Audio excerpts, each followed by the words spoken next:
$5 million is available to commercialize your projects and your business. Now, people always want to know who can get this funding and what they need to look like. I'm speaking to an expert, Peter Christo.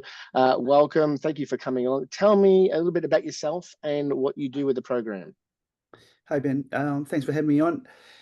So I am, I guess a business technology veteran for, about 30 years, 20 of those in fintech. And I'm an entrepreneur in my own right. I've started a number of businesses myself. And along the way, I also got involved in education and advisory. I was a commercialization, acceleration commercialization advisor for the entrepreneurs program, and now I'm the IGP as an advisor. That's basically me in a nutshell. The program itself, you're right, it's up to $5 million, but it breaks up into two sections.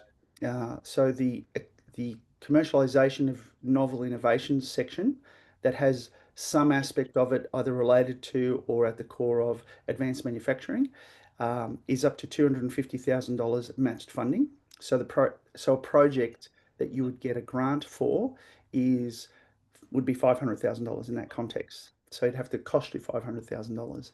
So government would be 250, and you would be 250.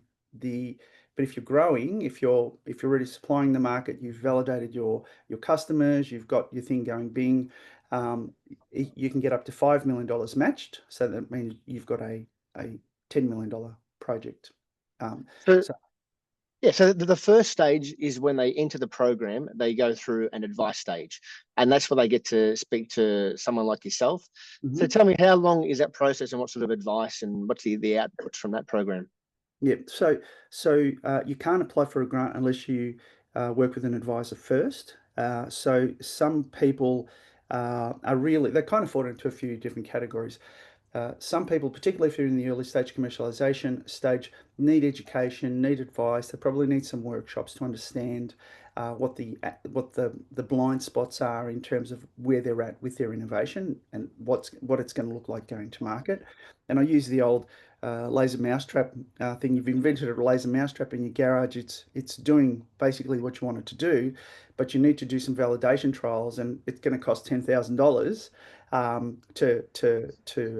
to produce and sell and have a margin on it. Who's going to buy it? Maybe abattoirs. So you go to a few abattoirs and you say, I want to do validation trials. You need 30 of the units to do the validation trials, but you can't afford to actually get them out there. So you've validated your market, you've got your product, it's patentable, nobody's ever made this thing before. So that's that early stage where you could tap into that $250,000 as long as you can get that other side. So that's what that stage generally would look like. So and again, you got to have some aspect of it is around manufacturing or contributing to assist the capability of manufacturing in the country. So the advice stage that you look after, how long does that process take? How many touch points will the customers have? So look, the straight through process, that's what I didn't finish saying earlier. So the three kind of flavors are there's not a lot for us to do. So some companies are well progressed, they know what they're doing, they've got a good team, they've got a good product, everything really ticks the boxes, and it's basically us writing a report that reflects that. And we might have some peripheral advice, but away you go. At the other end of the process is a lot of work to do. So the first one might only take a month to turn that around. By the time you meet with the client, you get an understanding of the technology, and some of the technology is really, really complex. So we might have to educate ourselves on the nuances of the technology. But inevitably we've got all the material there to be able to write the report and move them along. If somebody really is at the other end of the spectrum, that could take months. And also it depends on the client's ability to respond in a timely manner. If the client's traveling, if the client's got other priorities and isn't as engaged as they could be, it makes it a little bit difficult to actually write the report. So it all depends. On average, I think you can turn something around in about 8 weeks. Okay, so the earliest that someone could start to apply for a grant is, say, a month if they're really good. and then the maximum is probably what, 12 months. But in the average around 2 months is someone that start applying. Yeah, possibly 3 months, but I think two months is reasonable. But you've got to, I can only work as hard as you work as a client, and so I have some clients who really open up. They bring all the right people into the room, and they value the interaction itself and the advice itself, and it helps their thinking, or at least consolidate their thinking, or reconfirm their thinking. And in some cases, they change their thinking in terms of what the real opportunity is, or what their business strategy could be. Uh, Yeah. so, Okay. I get calls from the board of directors, and telling me, look, you really changed the view, and appreciated it, and I mean, certainly in most cases they stick to what they're doing, but it opens up their perspective on what they could do, depending on where they are on the roadmap. So. So if you engage and you have a meaningful conversation with the advisor, it could be very, very beneficial. And this is where they say, they come for the money and they stay for the advice. If you establish a good relationship, it could be a lifelong relationship with your advisor. A lot of advisors have their clients come back, and they become friends in some cases.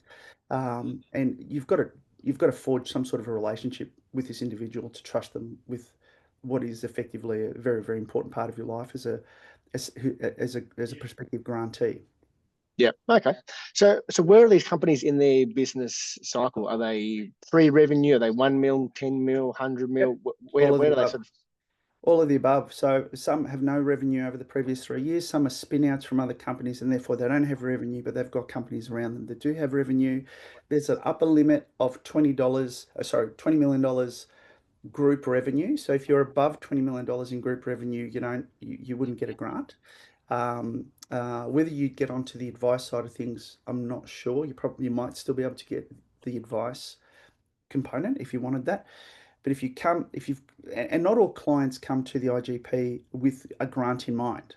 Some just come for the advice and say, Yep. look, I don't need the money, but I do need help getting my thinking straight. So, and they're fantastic and in some cases they do actually go for a grant. And the types of industries that the government wants to fund or invest in or give advice to, where does that fall in? Yeah, so that's well documented. They've got particular strategic areas that they want to, and I can't remember off the top of my head, but that they want to focus on. So obviously advanced manufacturing, mining, aerospace, enabling technologies like AI, blockchain, cryptocurrency. I think that is kind of caught up in that. So it may not quote me there, but so they've got areas that they want sovereign capability in. Defense, obviously, sovereign capability, to bring it back onshore or to create it onshore. Yep. Okay.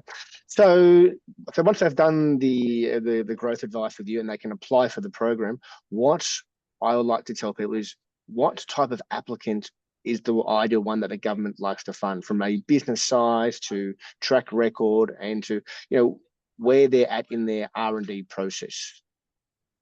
Mm. I look, they're so diverse, because there are different stages. So if you've got a technology at its early stages and they're really showing good traction, it's a clear product problem that they've solved. They've got defendable IP. They've got a good management team. They've got no revenue yet, but they're really showing signs of positive positive traction into the marketplace. They stand as good a chance as a bigger company that's got that where their risk profile looks like it's reducing. So I don't know that it matters where along the curve they are. It just depends. Are you doing have you got best practice in place? Is there intellectual integrity there, that you know what you don't know? Are you coachable? Are you willing to reconsider your assumptions? Have you validated the claims that you're making? Have you got evidence for them? So if we've got good traction with a particular market, overseas, have you got verifiable evidence for this sort of thing? So my understanding, and again, let me make something clear: the advisors have very little to do with the grant assessors, and then with the committee. All right. So there's a big, thick wall between us. We act as advisors, and then when we hand off, the only time that we work with the committee that's assessing them is to provide a supplementary report that verifies the claims. So, because we've got a relationship with the client, and it might be 6 months before they get to the committee, and so we've continued to have a relationship with the client. So we just verify some of the claims that are in there because we know who Ben is. We've been working with him. We know he's had a change of staff, but it wasn't a material thing. Maybe he won a big contract, and so we're going to take that into account now. So that's really what the relationship is.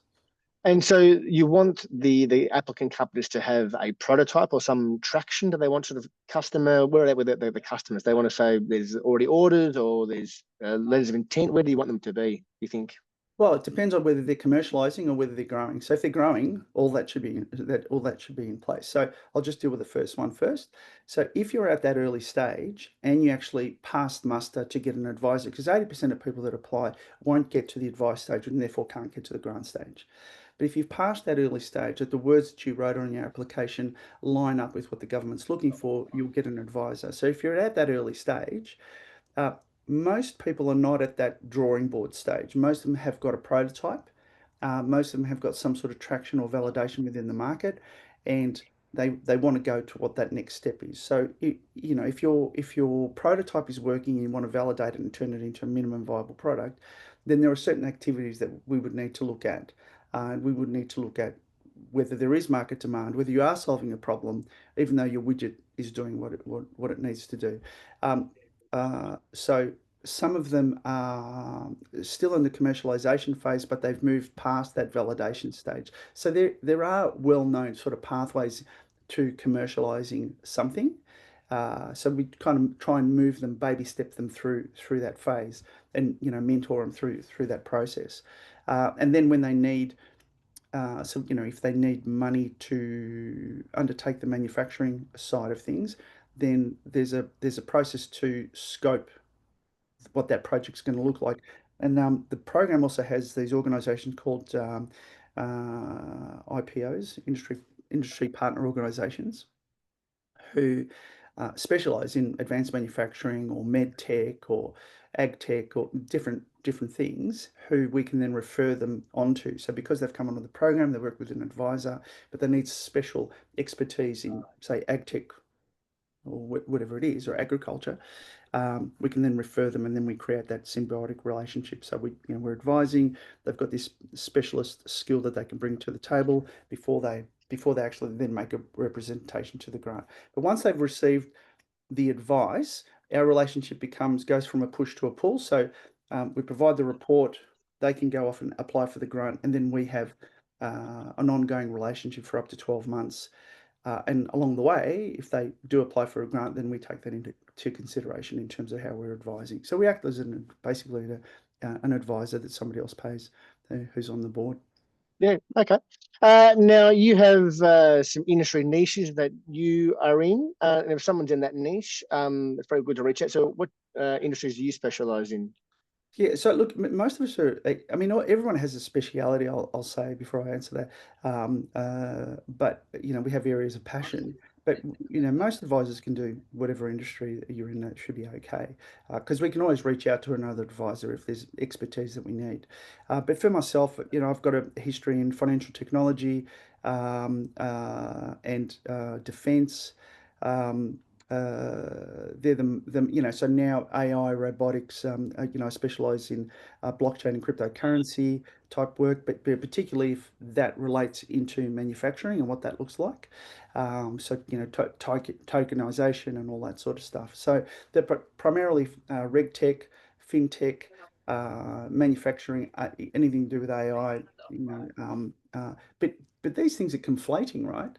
So agriculture and technology, oof, so banking and technology, they've always had a partnership, but that's really, the landscape's changing rapidly there. So for me, I'm a bit of a geek at heart. So and curious by nature. So I like complex things to understand. Unpack the complex things to understand how it's solving whatever problem that you're dealing with. and I can turn my head to pretty well anything. But Awesome. I primarily stay away from medtech. I allow my colleagues to go to medtech. I think that's a specialised area. You need to have a PhD in medicine or something to really be effective there.